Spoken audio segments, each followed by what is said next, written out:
Right. So Manny, how has practice gone this week? Just sort of the atmosphere of the team practicing and all this. Really good, actually. Yesterday's practice, from a tempo standpoint of just getting from drill to drill and just moving around the field, was probably one of the best we've had in any of our weeks. It's crazy to think it's our real first true game week. Where you're on a traditional Tuesday's a Tuesday, a Wednesday's a Wednesday, and a Thursday's a Thursday. So I think, if anything, the embracing of finally routine, I think, has been a little bit of a boost to our guys. Can you clarify, just Nkosi, kind of heard he was there, not there? Yeah, Nkosi had a personal issue that he attended to. He was out there by period 9. So by actually 9 and past all of the film equipment work, all the competing offense versus defense stuff, he was there for all that, took all his reps. Yeah, that's all. Yeah, how's he doing and his attitude and stuff? It's been very good. He's been very supportive of Jaren. If you watch the two of them on the sideline during games, you watch Nkosi's demeanor during games, he's been very professional. What have you seen in that same respect out of Bubba Baxa?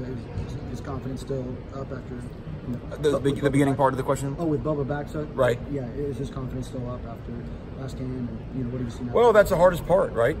Because it's not a thing you get to do it, 20 times in the game, and like shooting free throws. It's kind of a one-shot deal. So the only thing he can do, like anybody can do, is just continue to work. To continue to trust himself and just fully commit to every kick. Because again, as a weapon, you saw what he did on kickoffs. The guy can kick the ball as far as he wants to. So I think just the more he feels us around him, and the more he feels us support him. And I said this the other day. He's going to miss a kick again at some point. It's going to happen. We can't demand perfection, but like we talk with all of our guys, am I improving? And am I finding a way to become the best version of myself? Manny, with special teams in general, like how many periods out of the 23, whatever it is, do you dedicate to that? And is it all the coaches sort of helping, or just one main coordinator? Everybody's involved in special teams. Me primarily. We have upped the amount of time we practice special teams from what we did here in the past. I'll tell you that we're 25 to 30 minutes depending on what the day is. So, and I'll say this: our special teams now. Again, it's easy to look at the result of a missed kick, but everything else that goes around it in terms of our coverage teams, our protection teams. I think I mentioned our punt coverage versus North Carolina's punt coverage yielded us 112 yards of hidden yardage in the game. The two kickoff teams were basically a wash because only one kick was returned. I think we're starting to see some of and as the year goes on, we'll see more of the benefits of our devotion to special teams.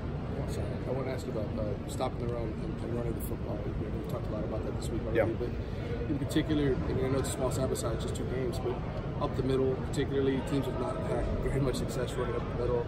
I wanted to ask about who's kind of maybe stood out there in your mind, and then I think offensively running to the left, you guys have had a lot of success. Is that Von Donaldson? Is it, who's kind of helping the run game right now, or starting?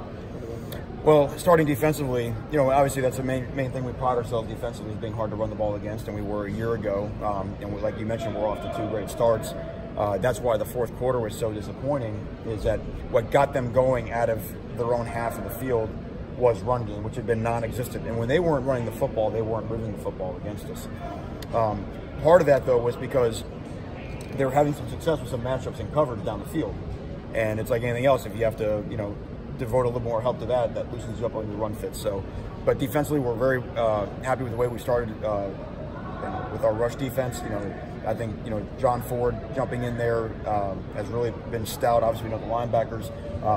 Chigozie and Aruka, I thought, had a really good game in Chapel Hill, and will play more. Jordan Miller showed up in there. So again, with the Miami 4-3 with the defensive tackle position is always where it all begins. And then offensively, you may notice running to the left, but I feel like it's really been pretty good to both sides, so there may be because of a guy here, a guy there, but a lot of times we're pulling, and I just think that our what we do schematically and some of the ways that we formation the defenses puts the defenses in some difficult situations, and then our backs are running really, really hard. And if we can get, if you think about, poor Cam Harris probably has about 100 yards of rushing taken away on two penalties, and but as we know, if we stay persistent with that type of deal, we stay after the running game. If you can run the football, everything's available. And again, when we talk about the identity of this program that's set by the Hurricane teams in the past, You think of physical downhill rushing attacks with running backs that are a load to tackle when they get in the open field. And that's some of the encouraging things that I think we saw on Saturday and want to continue to brand as this is what Miami football is all about. Manny, a couple more guys. Rob Knowles, we're talking in today. He said a long haul. Sometimes people are unfair to him on social media, but how has he been doing? And then as another unrelated question, Danny, said something about he'd like to get a lot of more players in also this game, also that question. Well, we'll start with that one first. Yeah, we played more people against UNC than we did against Florida. We expect to play more people this game as our roster is just developing and guys are getting closer to being dependable to be able to get into the game. But obviously you go into a game still managing whatever it takes to win the football game. We don't say, well, if this happens, I mean, right now it's all attention on how to win the football game. Who can help us do that? The more people we have every week, we want to play a lot of people. We want to be a team like we saw last week. I think 10 different receivers caught a ball. That we want that to be part of our identity as well. In terms of Rob Knowles, I think Rob Knowles has really been a success story. A guy like you mentioned, who's had some ups and downs throughout his career.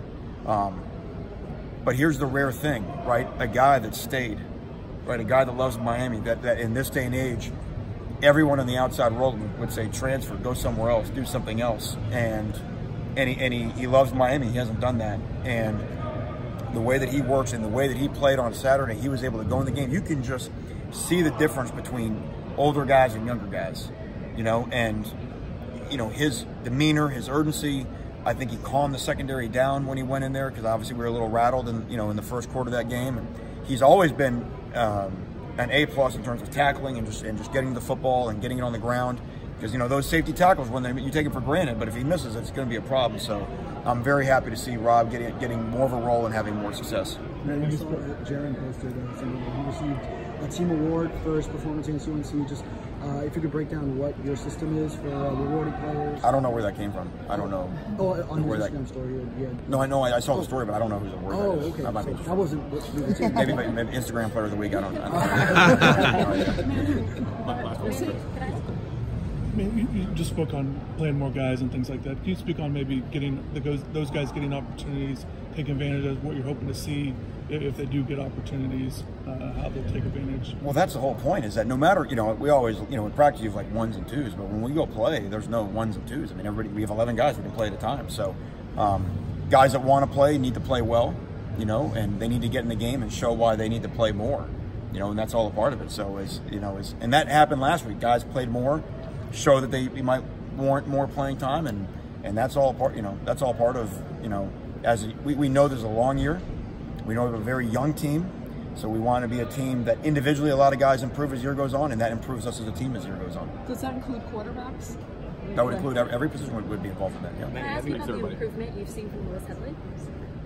Yeah, I think Lewis is getting more comfortable with being in the game. It's again, like anybody else walking into the Camping World Stadium and as your first ever experience of American football on that stage is quite a deal. And as I mentioned, 45-yard net punt average is something that we never had a year ago, so that's a big weapon for us. So thank you all.